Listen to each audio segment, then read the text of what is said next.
Good Friday. Look who's back, Brian Dacus.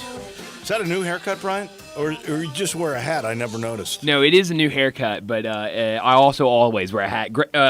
Greg was saying earlier he saw me and he was like, I didn't even know it was you at first because you're always wearing a hat. That's true. But the haircut, I like the haircut. Thank you. Lose the hat from here on out. Oh, I'm a hat guy, Dave. I don't know. It's my personality. This is a new you. Good things could happen now. You could take off. You could become a star. Maybe it was the hat that was holding me back. There we go. Well, your picking could get better, well, too. That's true. So here it is. I finally figured it out. In our competition, I've ended all the other stuff because I was having the best year ever, so I'm just going to keep it that way. But in our competition, 36 games played. You are 18-18, which is really pretty good from where you started. Right, yeah. I am 24-12. So you've got a lot of work to do. We're going to expand this through the basketball season. Okay? 6 games every Friday. We call it the picks. Oh, my gosh, last night. That was unbelievable. I don't know how else you put it. The Grizzlies humiliated the Golden State Warriors. Humiliated the Golden State Warriors. 51 points. The Warriors couldn't score 100. They were at 93, and the Grizzlies put 144 on them. 6 different guys had double figures, and one of them was not John Morant. Now, I hope he's okay. He only played 9 minutes or something like that. Very few minutes because he got injured. I think they say he's going to be okay. He came in with a bad back, but, he wanted to play against the Warriors. And the nice thing about it that I like, maybe this team is growing up because I thought what they did with Indy was really immature. I mean, just quit the brashness. You're paid to play. You're supposed to be good if you get that kind of money, right? And all these accolades that, you're supposed to do that. That's what you're paid for. And to act the way they did, I thought was childish.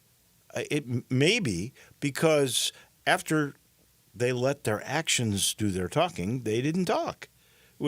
It was great. And what was even better was that Draymond Green did something that no one else may have ever done in the history of plus-minus in the NBA. So let's just so you know. Draymond Green, 0 points, 0 rebounds, 0 assists, 4 turnovers, 4 fouls, an abundance of crying.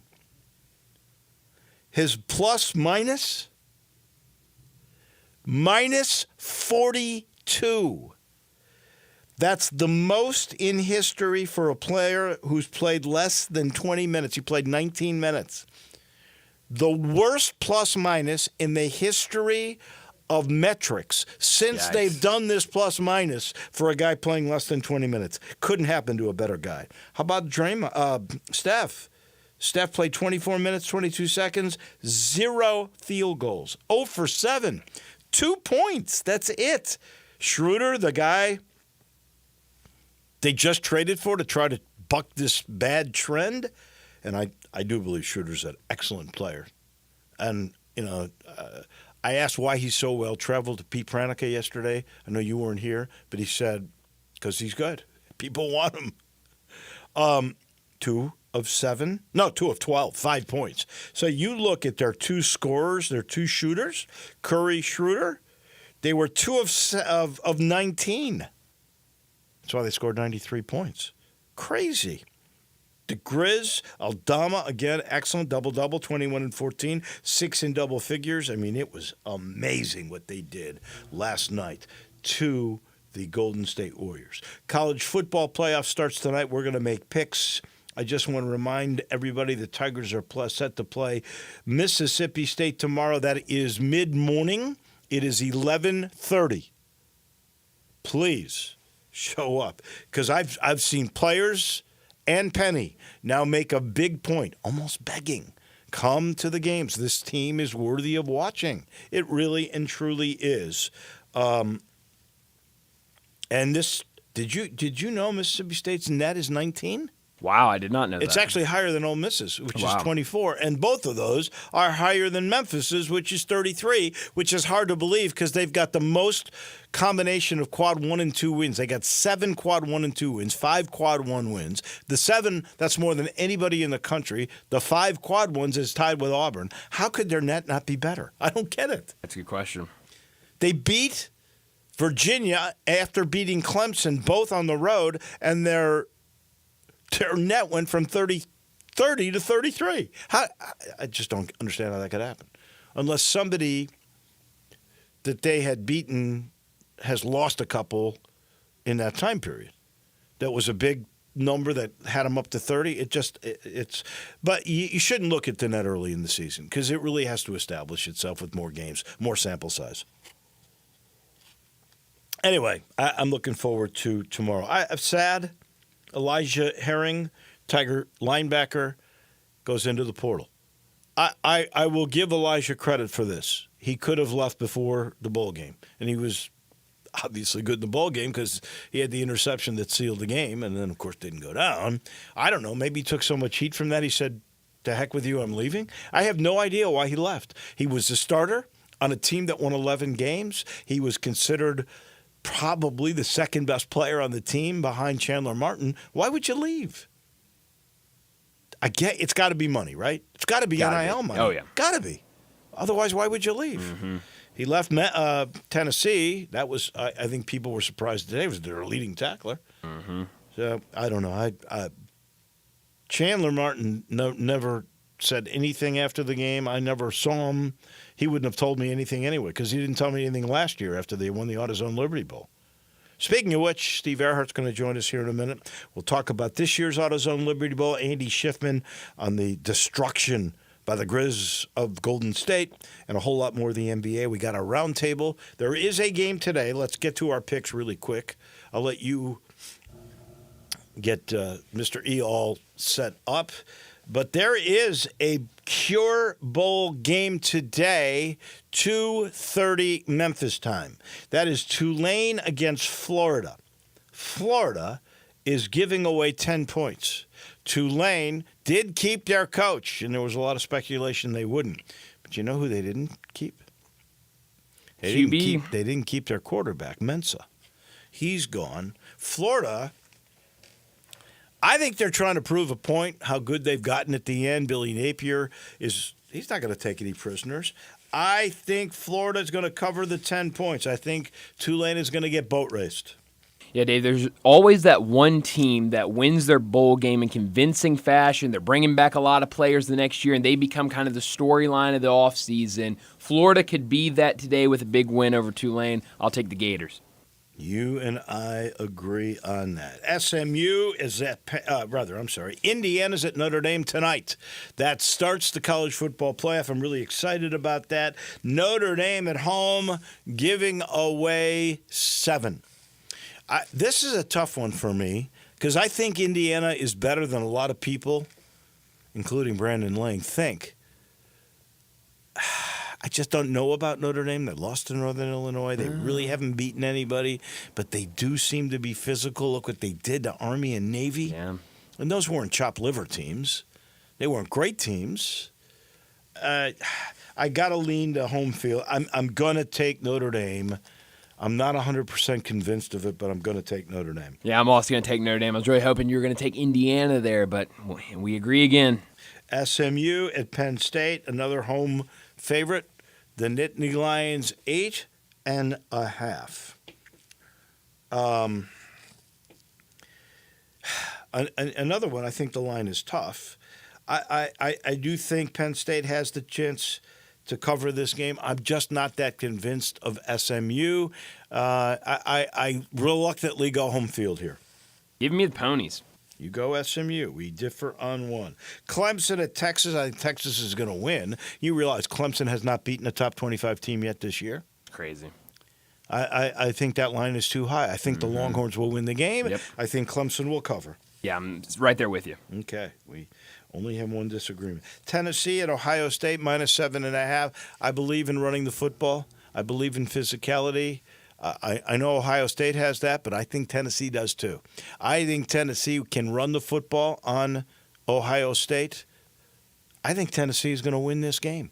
I think you're getting 7.5, and I think Tennessee's going to win the game. Wow. Give me the Vols. Wow, I will take the points with Tennessee as well. Oh, wow. All right, and then finally, here's your sucker game. Tampa, -4 at Dallas. You got lucky. That was the one win that you beat me on last week. That's right. I was 2-3. You were 3-2. Winning week. I know you're taking the Cowboys, so certainly I'm taking Tampa. I mean, I'm Dave, taking TJ and the boys. Dave, the Cowboys are back. I mean, did you watch Sunday? I mean, Super Bowl. You know, besides the hat, which I never really noticed because I just see the hat all the time, Right. I hadn't realized that you have thick glasses. I do. Thank you. Yes, I do. Yeah. So the glasses I can see now. Yeah. You have cowboy colored glasses. Yeah, they're right. Yeah, and I think they're blurry. You One's can't blue, see. one's silver. You That's think right. they're back? Goodbye. They're back. That ends this week. Give me Tampa. You are taking the Cowboys. Oh, right? absolutely. I mean, I didn't think I needed to say anything. Okay, so we differ on two. I've got Penn State, you've got SMU, and you've got the Cowboys, and I've got the Tampa Bay That's right. Buccaneers. I sit in the Family Leisure Studio. Christmas sales here. How about a new pool table, shuffleboard, arcade game? Complete your game room the special way with the special prices during this Christmas sale at Family Leisure. Help them clear out overstock of theater seating, all priced to move. Fire pits, perfect weather, 20 to 30% off. It's happening. It's the Christmas sale. I-40 in Whidden Road. The store looks great. Go see them. Tell them we sent you. See Billy. See Lindsay. Tell them Merry Christmas from all of you to the folks at Family Leisure. Time for the big cheese, the head honcho of the AutoZone Liberty Bowl. That would be Steve Earhart. I know he's got a smile on his face.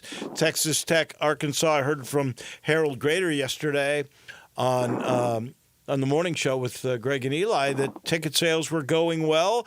Are you pleased, Mr. E? Yes, I think we've got a great matchup. Two old Southwest Conference rivals, Texas Tech and Arkansas. The Texas Tech coach, Joey McGuire, grew up in Texarkana. Family was Razorbacks through and through. He wanted to go to Arkansas, and so got a good matchup. Two high-octane offenses. Texas Tech beat both teams that played in the Big 12 championship game, Arizona State and Iowa State. And then, of course, right here at home, we all know that Arkansas beat Tennessee, who you were just talking about playing in the playoffs. So both teams excited to be here. And I really loved what the coach of Arkansas said when he said, you know, college football, after all, you throw out the top two or three hot shots who they're either thinking they're playing in the NFL or opting out or portaling. The bulk of the 100-some players that are coming in, this is many of them their last chance to play football, and it gives a chance for the moms and dads and the families to come and see their team and see their sons play in the game here. So with most of the players from Arkansas being within easy driving distance of Memphis, he said that was very important to him and his group. So hopefully we can roll out the red carpet, and that's the one thing that Memphis area folks, and reaching out to your listeners here, rolling out the hospitality and the red carpet is what we have here in Memphis. We may not have a beach, but we have great hospitality, and so when all those folks from Texas Tech and Arkansas are here starting on Monday, please give them a helping hand, guide them to the right place, and when they leave Memphis, they say, hey, man, I'm going to be coming back. So that's one of the main reasons we have the AutoZone Liberty Bowl is for the great economic impact in Memphis. And both teams are arriving on Monday, going to be staying 5 days here in Memphis at a time when the hotels are empty and restaurants are looking for some business. They'll be staying from the 23rd to, of course, game time is next Friday, 1 week from this evening at 6 p.m. kickoff, and we sure would like to have a lot of Memphians join us as well because, you know, there's going to be shaken out of the bowl business over the next couple of years, and it's interesting that the SEC is sending two of their top deputy commissioners to stay here. Mark Womack, who you know well, who's been there for a long time, going back to the days of Roy Kramer, and Herb, who's in charge of marketing, and he'll be here as well. And then the the Big 12 is sending their deputy commissioner in charge of football, the presidents and the ADs, and so on. So it's important for our community to have a good turnout here locally. So tell me, how are those ticket sales? You can only seat. Well, Memphis only had a capacity of 32,000 in the project that is known as Simmons Bank Liberty Stadium as they build it up and redo it. I think you said you could get 40 in there. What's your goal? Where are you at with tickets? Yeah, and those of Tiger fans, listeners, you remember they built those kind of scaffolding decks there up high there underneath the skyboxes, so that removed a lot of the seating up in there. So yes, they were only in that 30,000 range, but we have a ticket manifest of our game of 41,230. So wow. It's certainly down from the the 57, but hopefully if we can show and get close to that 40,000 and show a good representative turnout, that's important for our future, and so we hope that people can come out and join us and have a good Friday night party. But that's all about in Memphis, and it's supposed to be 62 degrees. I just checked the long range. Well, it's a week now, so it's getting more accurate, but 62 degrees here in Memphis next Friday. So wow. We invite many of the Memphians to come out. Yeah. Well, David, I want you to be wearing that cutoff shirt, that Bill Belichick cutoff sleeveless job there that you have. So I want you walking around on the field. I'll be happy to do that as long as you buy it. That would be all right. All right. All your listeners now. Lotion said he's going to wear that sleeveless shirt. I'm buying it. I'm cutting it off right as soon as we hang up here. Fantastic. All the fans come out and watch Wolo walking on the sidelines with that Bill Belichick muscle shirt. You mentioned this is, I think, the 7th oldest bowl. It's been here forever. The thing that differentiates to me these older bowls, Cotton Bowl comes to my mind as well, Rose Bowl obviously, are all of the events that go with it. Like Memphis was in the Scooters Coffee Frisco Bowl, and it was fun. I think the fans that went had a good time. There wasn't a parade. There wasn't a major luncheon. There certainly wasn't a gala with big-time entertainment. There wasn't halftime entertainment. There wasn't a rodeo. There wasn't anything like that. You have been able to keep the majority of the events that surround the game that make the bowl different than any other game. And no offense to the Frisco Bowl at all, but that was a game. It wasn't an event. And that's what the AutoZone Liberty Bowl has always been. And I don't know how many other bowls do that still. Well, David, that's a great point. Our technical legal name is the AutoZone Liberty Bowl Festival Association. We have 100 members of our board of directors, which is a local group of volunteers, people that serve and want to do good things for Memphis, bring people to Memphis, have events for Memphians to participate, hosting out-of-town folks. So, yes, we work very hard at having events all year round. Just last Saturday, we had our AutoZone Liberty High School All-Star Game, and then starting on Monday when the teams get in here, we're taking all of the players. So we've got, I think we've got 300 some players that have become maybe nearly 400 with the official teams going to the Grizzlies game, and there'll be a little bit those Grizzlies fans that I think at halftime there's going to be a little shootout among the two best basketball shooters. That's on Monday. Then on Tuesday, the teams will be heading out to Dave and Buster's for a little fun time and dinner, welcome party. The teams, of course, they're practicing.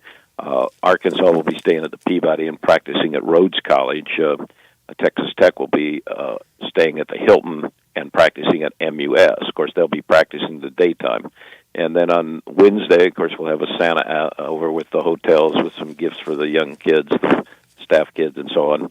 And then Thursday, you're right, we really have a great day there. We have the parade down Beale Street, one of downtown's biggest events, and I know Texas Tech is bringing in their Black Stallion to lead their group, and we've got, I think, 60 units of the parade, and that's free. Come on down and enjoy.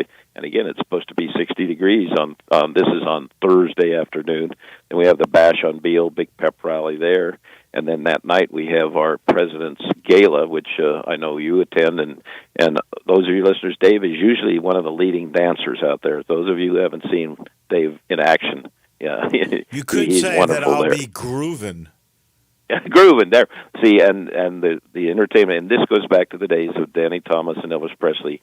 Our association, every year we honor an entertainment group. It's an outstanding achievement in that area. Usually it's somebody who's paid their dues, stood the test of time, given back philanthropically. And this year, Felix Cavallari, who was the founding member of the Rascals, at one time they were the Young Rascals, and they were the Rascals, but they had all those number one hits, as you said, Groovin', Doctor, Give Me Some Good Lovin', Mustang Sally. People just want to be free. They're going to be playing all their number one songs. And at that presidential gala, of course, the visiting presidents and athletic directors and so on, and we honor the head coach's wife. Coaches always get too much credit or too much blame, and then you have the wives who are there, holding everything together. So we give a beautiful piece of crystal to each head coach's wife, because the coaches are not allowed to come. They're all locked up the night before the game with bed checks and that kind of thing. So it's a wonderful party and just a lot of great dance. And that's on Thursday night, and then Friday, the game day. We have that one of the world's largest indoor tailgate parties that takes place in the combination of the Pipkin Building and the Creative Arts, putting a tenning. Billy Hicks's group put some tenning in between there, and so we'll have about 4,000 people eating and drinking as much as they can, and then just walking over to the game. That tips off at 2:30, then closes up at 5. Head on over to the game, and you're right, David. We really try and do a lot with the game itself. During the pregame, we have performance on the field. Addie Pratt, the former patient at St. Jude, does her great rendition of the national anthem. We have the swearing-in ceremony of all the new young Navy recruits, the patriotic theme. And then at halftime, the Rascals, along with Six Wire, people in Memphis know Six Wire, the band that Andy Childs has made famous. They did the Republican National Convention and then NFL Draft. They'll be playing at halftime. So, yes, we do try and have a lot of activities along with a game itself. And I think probably the Orange Bowl is one of the only other bowls that does this. Even the Rose Bowl, they just have the bands play at halftime. And you're right. Again, congratulations to the Tigers. That was a great win, 11 wins. And as I've said, the message is 2 years in a row they've beaten a Big 12 team. Last year they beat Iowa State in the AutoZone Liberty Bowl, and this year, of course, they beat West Virginia from the Big 12. But you're right. I was kind of surprised. There was nothing at halftime, nothing pregame. And so we work hard, and that's a tribute to all the volunteers here in Memphis. We have about 150 local corporate partners. We still have some room for folks to jump in. A week to go, good weather, so please get your tickets either on Ticketmaster or call our office or go onto the website. But our office number, 901-795-7700, 795-7700. And Dave, you've talked about it a lot, very thoughtfully about, what's happening in the college postseason. And there's going to be some, scrambling and, ESPN owns outright 17 bowl games. The Frisco Bowl is owned by ESPN, and which they bought from the American Athletic Conference, which actually was the Miami Beach Bowl, so there was symmetry there. Memphis started their bowl streak against in the Miami Beach Bowl, and then now they've knocked off another team here. Next week, because we're out of time, next week I do want to ask you if there is an expansion of the college football playoffs and they go to 16, which would mean no buys. Do you believe, and this is for next week, would they use the bowls in those first-round games like they're using for the others? So we'll get into that next Tuesday. Thank you, my friend. Great. Well, thank you, and see everybody a week from today, 6 p.m. kickoff. Thank you. There you go. That is the Big Cheese, the head honcho of the AutoZone Liberty Bowl. He's brought to you in part by Grind City Brewing. You guys know all about Grind City, that beautiful brewery downtown, modern building just north of the downtown area where you can see the city lights. You can see the bridges. You've got this beautiful picnic ground expanse that actually is a venue for concerts. They've got all the great product right there, and they got a new one for the holidays that you need to check out. It's called Gator Patrol. It is a tangerine cream sour. I know that might sound a little different, but it's interesting, and it's really good tasting. Sweet, tart, refreshing, and then they got the sour, but it is balanced out with a subtle hint of cream. It's just really unique and really good tasting and perfect for the holidays. Grind City Bruins done it again. They came up with Gator Patrol, the tangerine cream sour. We take a quick break. When we come back to Chicago, we go. And our agent from Priority Sports to talk on the NBA is Andy Schiffman, and he's next. We are real sports talk. Sports 56 WHBQ. Available on your radio dial at 560 AM and 98.5 FM, as well as around the world online at sports56whbq.com. Take us with you everywhere by downloading the Sports 56 app. And at home, just say, Alexa, play Sports 56. Sports 56.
Example, stock number RG25762, MSRP 52,000, Sierra bonus 1,000, dealer discount 6,500, purchase allowance 2,750, bonus cash 750, sale price 41,000, expires 1/2/25. It's the Arkansas Razorbacks and the Texas Tech Red Raiders in this year's AutoZone Liberty Bowl.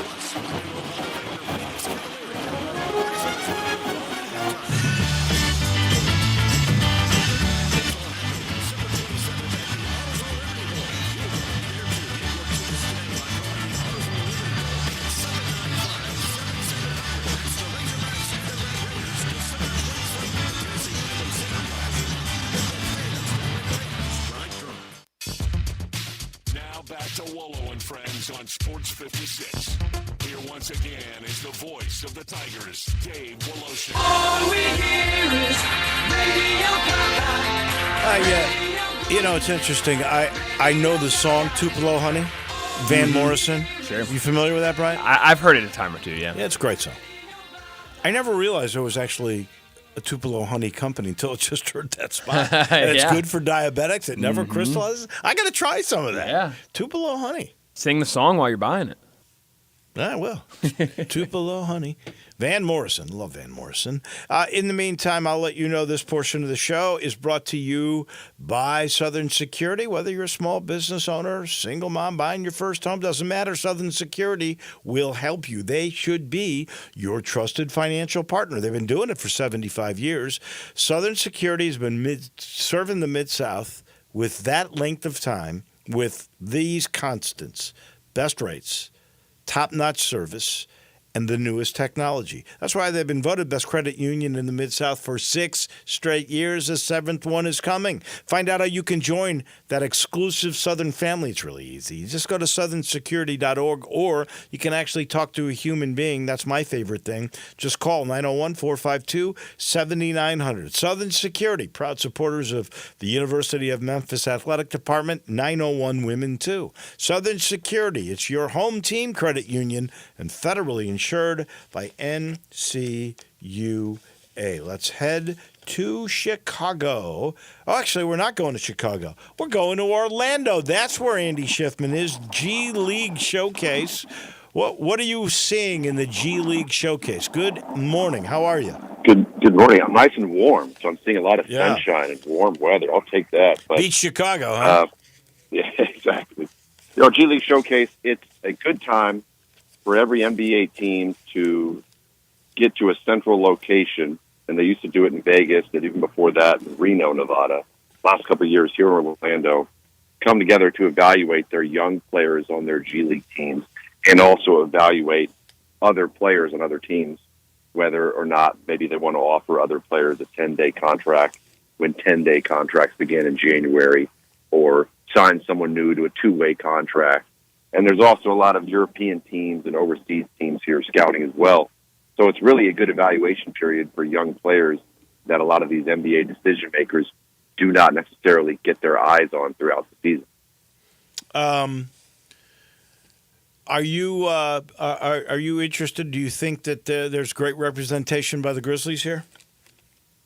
In terms of the players on the Memphis Hustle, or just I think obviously I don't necessarily know if anyone on the Hustle is going to be called up by the Grizzlies anytime soon, or any other NBA team. I think obviously the Grizzlies do a really good job of utilizing the Hustle to develop their young players. Our guy Cam Spencer obviously has had some good moments in the G League as well. 51 points, I'd say so. Was able to even get the good time in last night's Grizzlies Warriors game when they won by 51 points. Well, I'm getting to that. Getting to that next, yeah. But yeah, I mean, I don't necessarily look at the Hustle, to your point, and say, hey, they've got one or two guys that will be definitely getting a 2-way or a call up here and there. This brand of basketball is pretty helter-skelter, Dave. It's really just like glorified pickup, and it's funny as someone there watching these games and evaluating all these players. We have a lot of veteran players. We have some young players on these teams. We're trying to preach what these coaches are preaching, which is, play the right way, play within the system. Let's come up and actually run a play and have some structure and stability. And then on the sideline during these games, they're pacing back and forth, yelling at the guys on the bench, because all that just goes out the window, because it's really just run and gun, transition, pick up basketball. And it's tough if you're a veteran savvy player that is so used to playing in a system to then come here and play really in no system whatsoever and just roll the ball out and go hoop.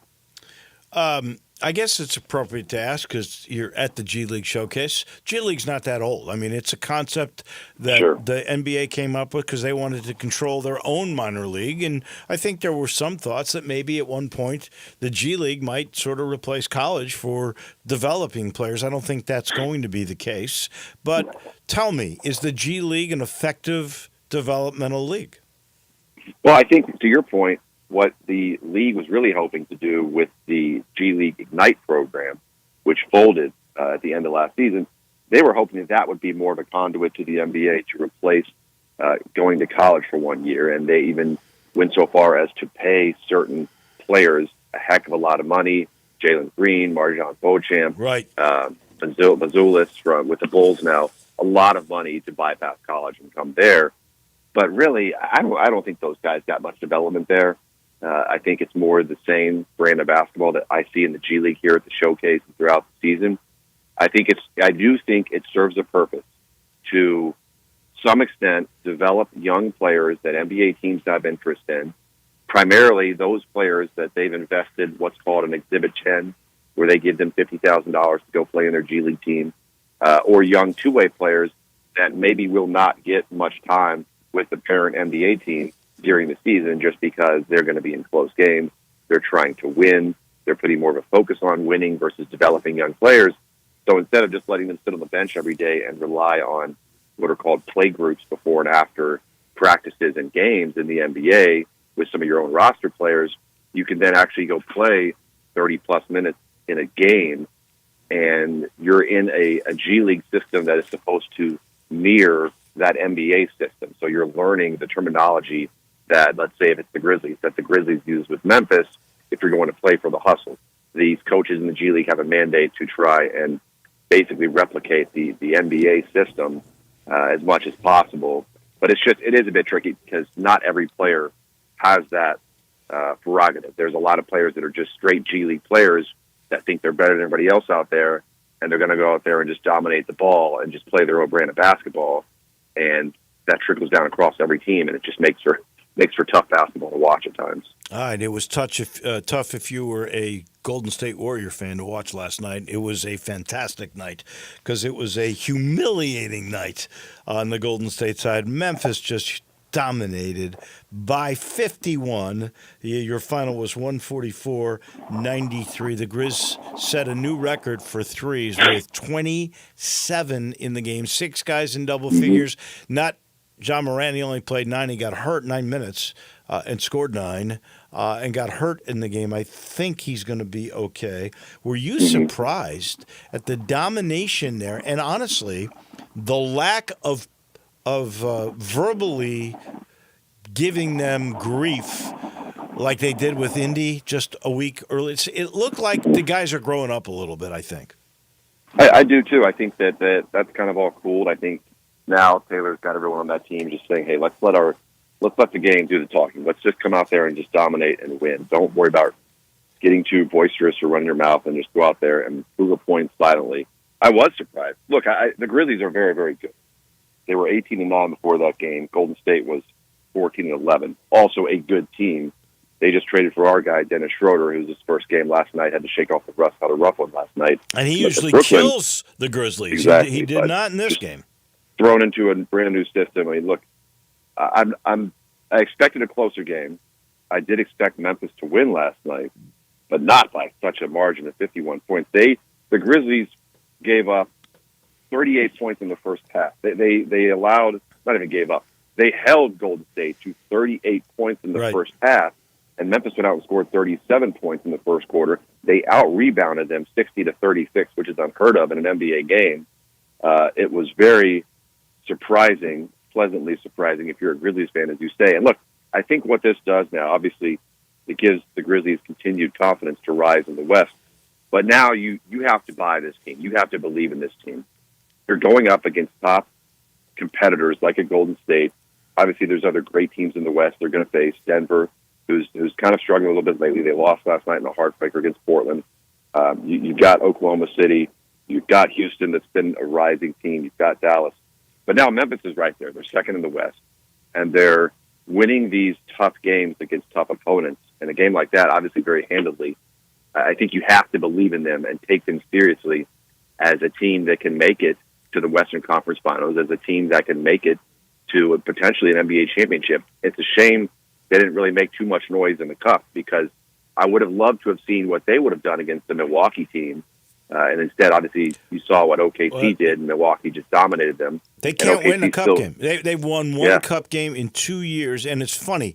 A lot of times the way they do the cup is you'll play a regular season game, and then you'll play a cup game, same trip, right? Yep. Every time they win the regular season game and they lose the cup game. It's just, I don't understand it. It's just weird how it works. Are you surprised Milwaukee was the winner of the cup? You kind of knew OKC could be there. I don't think, especially after Milwaukee started the year 2-8, that anybody would have seen this. I am surprised. Not as surprised lately, Dave, because as we've talked about, they have been one of the hotter teams in the NBA after such an abysmal start, given the expectations that NBA people have with the Bucks this season. A full season now with Dame, and obviously everyone's kind of on the same page with Doc Rivers. I actually thought that Atlanta was going to beat them in the semifinal game, and that was a really close game, but kudos to Milwaukee for pulling that one out.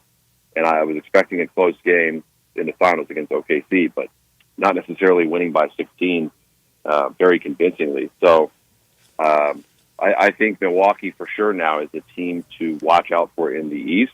I think this is going to only give them renewed confidence. And obviously last year, you revert back to what happened to the Lakers. They won the NBA Cup and then just obviously struggled towards the end of the season. In postseason, I think they just made a play-in game and then got bounced after that. I don't expect that to be the case in Milwaukee. I think they're going to be solidly in the playoffs now, and I think if everyone stays healthy, they can absolutely be one of the top teams in the East to get home court advantage. The team that I'm excited about now, we're post-Cup, and I think they're really, really playing well, is New York. And they just completely destroyed Minnesota in Minnesota last night. I mean, they were up by 34 points at one point in the game. I'm very excited to see where they go the rest of this season. I think not enough people are talking about them. Obviously, with the East, it's been Boston, it's been Cleveland, the up-and-coming Bucks. But I think you got to watch out for the Knicks for sure. Last thing. We only got about a minute, so quick. The dominating win by Memphis last night, is that a testament to Memphis really starting to show you what they are made of when they have all their guys together? Or is this the beginning of the end of the Golden State Warriors as we know them? That's a tough one, Dave. I'm going to err on the side of what you said with the Grizzlies, the former statement. I think we've all seen flashes of how strong this Grizzlies roster can be when they are healthy, and now you see that. And they've got a great bench. They've got a lot of shooting off the bench. I really, like I said, I really believe in the Grizzlies, and I'm erring more on the side of the Grizzlies' success as opposed to the beginning of the end of the Warriors. Because look, the Warriors are still a good team. Yes, they got just completely obliterated last night, but they're still above 500 in the West. They've played very, very well. Steve Kerr's come out and even said this is one of the most talented teams, Warriors teams, he's ever coached. And I do think once everything settles in with Dennis Schroeder, he's a really, really dangerous piece for them to put alongside Steph Curry, just another shooting threat to put alongside him and a playmaking threat. So I'm not too much worried about the Warriors and their postseason hopes, but I'm for sure a believer in the Grizzlies. There we go. That's Andy Schiffman. Hey, happy Hanukkah, Merry Christmas to you, all of your family. Next time we talk, it'll be after Christmas. It'll be next Friday. We do appreciate you, that's for sure. Sounds good, Dave. You as well. Happy holidays. Thank you. That's Andy Schiffman, our agent from Priority Sports in Chicago at the G League Showcase in Orlando. It's brought to you in part by the Spirit Shop. Weekends here. Time to load up, maybe for Christmas. There's no better place than to go see Eddie Connor at 4848 Poplar in St. Nick. It's that little log cabin down from Clark Tower. You've passed it a million times. It's the Spirit Shop with every spirit known to man right inside. It looks small. There's plenty of room in there, and there's an education because Eddie and his staff will tell you why this is a rare bourbon, why this is an up-and-coming tequila, while this wine is middle of the road, but it's going to be really good in a couple of years. Education on everything, and, by the way, accessories. If you need a rub for a particular cocktail to put on the rim, they got it. They got everything known to man. When it comes to spirits, they got it at the Spirit Shop. We pause for a second. Corey Glor's got too many duties because his team plays in a bowl game today, Tulane against Florida. But Bruce Howard will be part of the roundtable today. He comes your way from Tulsa in just a minute. Add a little fun to your lunch break. Join Johnny Radio for Sports 56 Happy Hour from 11 to 1 every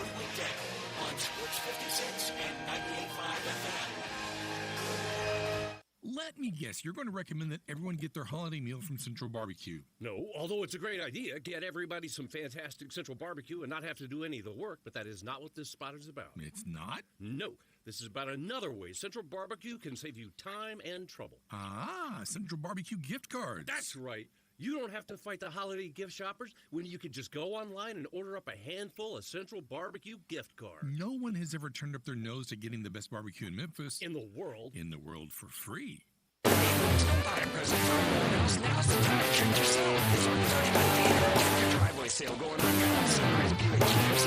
Chasing Q free. Nice big discounts. Low rates we got. Holiday cruise with their $25, so everything's covered. Sunrise only guaranteed premiums. Pay 4 cents a month. Sunrise call. Plan your car. Next Sunrise Buick GMC. Chasing the best deals of the year. There's holiday deals going on all month long. Build a boat.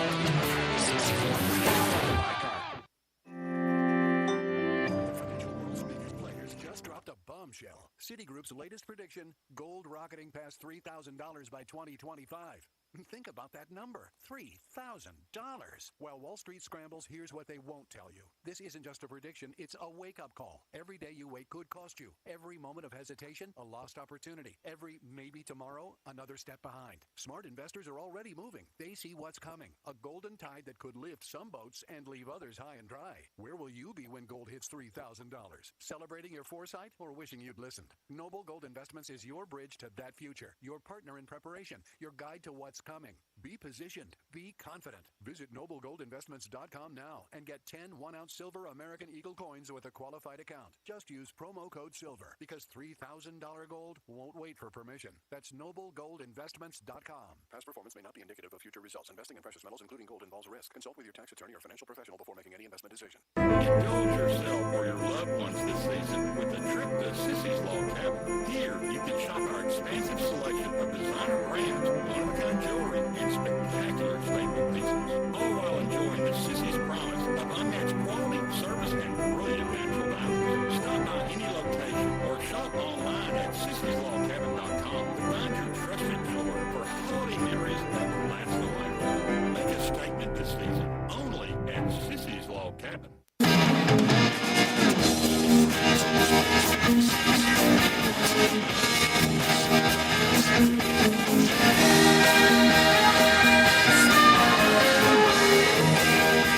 I don't know if I mentioned this, but Sheldon Rosengarten, Mark Spensdorf, I saw him in Maui. He loves playing golf. And, of course, he loves basketball, Tiger basketball. But he's got this message. He said this to me. Don't let anybody tell you that the real estate market is slower during the holidays. Because Sheldon just worked 2 transactions over Thanksgiving while he was in Maui 4 time zones away. I know that's crazy, but that's why people often say you want the job done, you call Sheldon. He sold homes Christmas Eve, New Year's Day, Memorial Day, Labor Day, and again, this year, he did it over Thanksgiving while in Maui selling stuff here. He's amazing. So if you know somebody who might be thinking of selling, he always says talk to 2 or 3 real estate brokers. Just make sure he's one of them. You can email him, memphisrelocate.com. You can call him, 483-0546, and then watch the highly successful strategic marketing program go to work. He does it. He always sells it. Doesn't matter if it's a holiday or just a regular day. If you want the job done, you want to sell that home, you want a new home yourself, you call my guy. Sheldon Rosengarten, Marks Bensdorf. We go to Tulsa. Corey Glore normally joining us. He's got a football game today, so he will not be a part of the show, but Bruce Howard, as always, is. We end our week with this roundtable as we talk AAC and a whole bunch more. Let's start with changes in Tulsa. Your team, new football coach, young guy, 35 years old, Trey Lamb. He's already been a head coach 2 other places. Gardner-Webb and East Tennessee State. That's quick movement for a young guy. What's your first thoughts about Trey Lamb? Good morning, Bruce. Good morning. How you doing? Hello to everybody in Memphis. Yeah, very impressed with him. I mean, he's very sharp.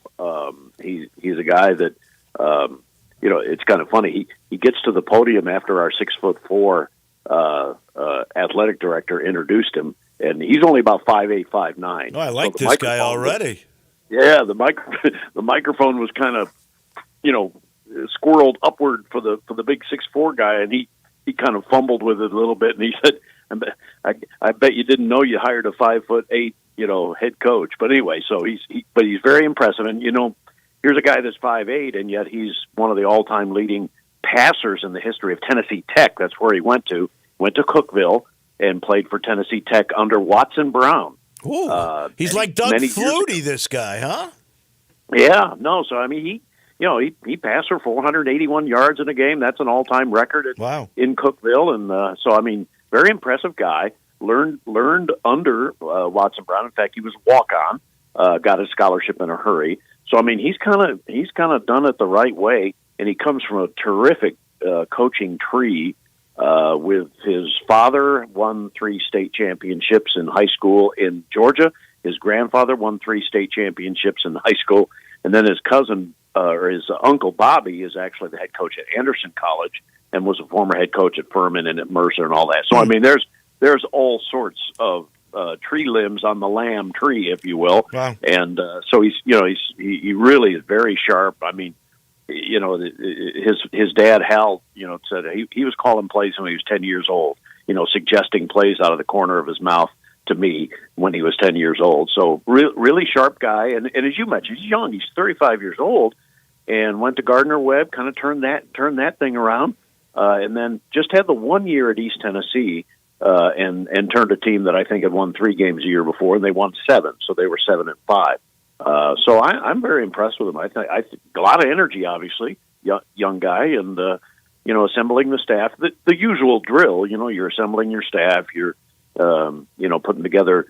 I can't imagine how busy it's got to be for him. I mean, you're trying to move. You're trying to assemble your staff. You're trying to keep guys or yank guys out of the portal and keep an eye on the portal and recruit and all that sort of thing. It's a heck of a time, I'm sure, for him. But it is a young man's game. 35 is maybe that'll be more the norm these days because it is nonstop. Ryan Silverfield said in the postgame interview after the Frisco Bowl that I said, well, now you get to sit back a little bit and watch football and enjoy the holidays. He goes, I got a recruiting lunch tomorrow. Literally. They weren't going to get home till 3 or 4 in the morning, and he had a lunch the very next day. So you've got to be young. We have not seen the Golden Hurricane the last couple of years. Where do you think it went wrong for the past regime? Well, I think, and it's fairly simple, I think, Dave. Offensive and defensive lines, especially offensive line. If you don't have a good offensive line, I don't care if your quarterback or your skill positions players are really, really, really good. If you don't have an offensive line, you're going to struggle a little bit. And so they really did struggle with the offensive line. And, and again, they don't have a whole lot of guys skill position-wise that knock the top off of things. So, so they've got to protect their quarterback, and they didn't do a very good job of that. And Tulsa turned it over a lot. But, those are a couple of the things that kind of went wrong. And things in today's day and age, I think, Dave, in football, and maybe you've seen this, but boy, once that ball starts rolling downhill and a game gets away from you, I mean, it really gets away from you. And that happened 3 or 4 times to Tulsa this year, where they just got simply, boat raced by people. And when it's whatever it was, 62-17 against UAB, who was 1-6 coming in, that's just not a good look. I mean, it's just not. Yeah. It's just not. You start to wonder, and so I think that's kind of what went wrong. Now, the funny thing is, as always with the portal situation, is you just had a 3-9 season, and guys are jumping in the portal, 30 or 35, whatever it is. Is that good or is that bad?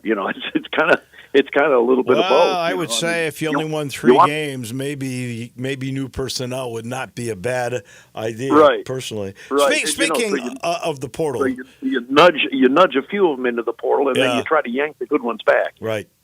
Speaking of which, the portal, we've seen Penn State lose their backup quarterback to the portal because he said, "I got to get in the portal now if I'm going to be recognized."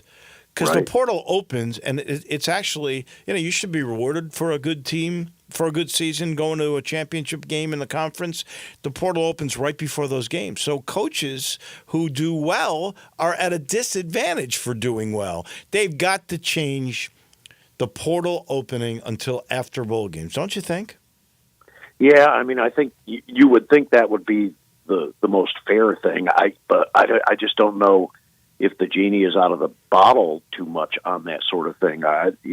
Any time anyone wants to restrict movement or restrict the rights of the student athlete, and I'm not saying this is bad. But what I'm saying is normally, if you start closing that window down a little bit, and I think they did that a little bit the last year or so, then you might end up. Who knows? You might end up with a lawsuit.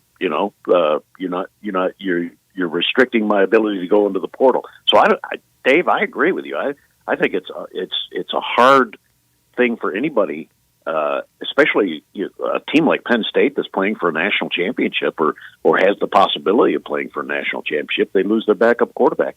Louisville, before their bowl game coming up on the 31st, they've lost their first and second string quarterbacks. One to the NFL, guy wants to prepare for the NFL. The other was a portal. So, I mean, it's, bowl games are not what they used to be. No, that's crazy. Speaking of bowl games today, one in the American, Florida and Tulane. The new term, by the way, it seems to me everybody's using is boat race. I think I might have used that today, or Brian Thakis did when we made our picks. We think Florida is going to do just that to a quarterback less Tulane, since Mensa has gone into the portal and transferred to Duke. Bruce Howard, how do you see the Cure Bowl in Tampa today? Florida and Tulane. Yeah, I hate to say it. You and I and Corey have been really horrible with our predictions lately, right? Really. I mean, we picked all Navy. Well, we picked Army in the Army-Navy game. Yeah. And I think it was 2 weeks ago.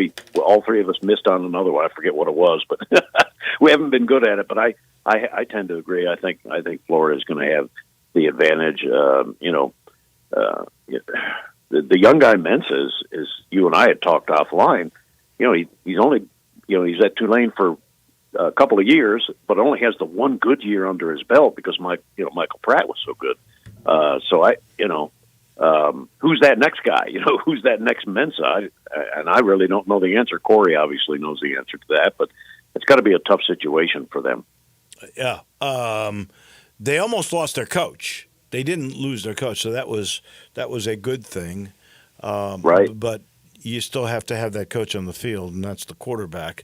You're right. You got to have trenches to be successful on either side of the ball, but the most important position in football, probably any team sport, honestly, is quarterback. And with Mensa out there, and Billy Napier is still trying to prove that it was a good decision to keep him there, I think he is going to try to put it on Tulane today. We're getting ready. Yeah, he's going to try to run it up, don't you think? I do. I really do. We are on the verge. Just a couple more games for Memphis. I'm not sure the Tulsa schedule, but we're almost here at conference play. I don't know how to put this other than, how bad do you think the American is this year in hoops? Yeah, I think there's definitely a concern. I think it appears, and this is just from what we've seen in the non-league, it appears, Dave, it's pretty top heavy. With Memphis and maybe Wichita State. You really do have to look out. I'll tell you what, I think it's North Texas that is actually next in line in the net. Their net is 66, which was surprising to me, better than Wichita State's. Wichita State's had a couple of bad losses, though. Oof. Yes, they started strong and had a couple of bad losses, but you're right. North Texas, and I think UAB will get it together, as well. But I think everything else is kind of a crapshoot. I mean, it's Tulsa has not played well recently, although they played a little bit better in their tournament in Florida against UCF, pretty decent UCF team. But got a couple of games before getting ready for conference play. I'm not sure, Dave, as we look at the season, that unless the game involves some of those that we've talked about, the Memphis, Wichita State, maybe the North Texas or the UAB, you can throw all of the other teams in this barrel and just kind of almost pick them out of a barrel as to who might be good on a particular day. Yeah, I just don't see how there's going to be and who knows, maybe somebody will fool everybody, and you hope it's Tulsa, you hope it's your team, that does that. But at this point, it's hard to get a good handle on a team that might emerge other than the ones we talked about. He is Bruce Howard, part of our roundtable. Corey Glore will join us again next week. Merry Christmas, my friend. When we talk, it'll be after Christmas, next Friday. Thank you. Yes, sir. Yeah, Merry Christmas to everybody. That is Bruce Howard. One last thing, very quickly. I forgot to mention this. I wanted to with Andy Shipman. You see LeBron James broke the record for regular season minutes past Kareem Abdul-Jabbar. So 57,471 minutes. I did a little math. That is 958 hours. Do you know that means that LeBron has actually played 40 days of basketball in the NBA regular season in his career. 40 full days. Jeez. That's unbelievable, isn't it? Anyway, congratulations to LeBron James. Johnny Radio, he comes your way in just a minute. I'll see you tomorrow at FedEx Forum and then right back here Monday morning. Have a great weekend, everybody.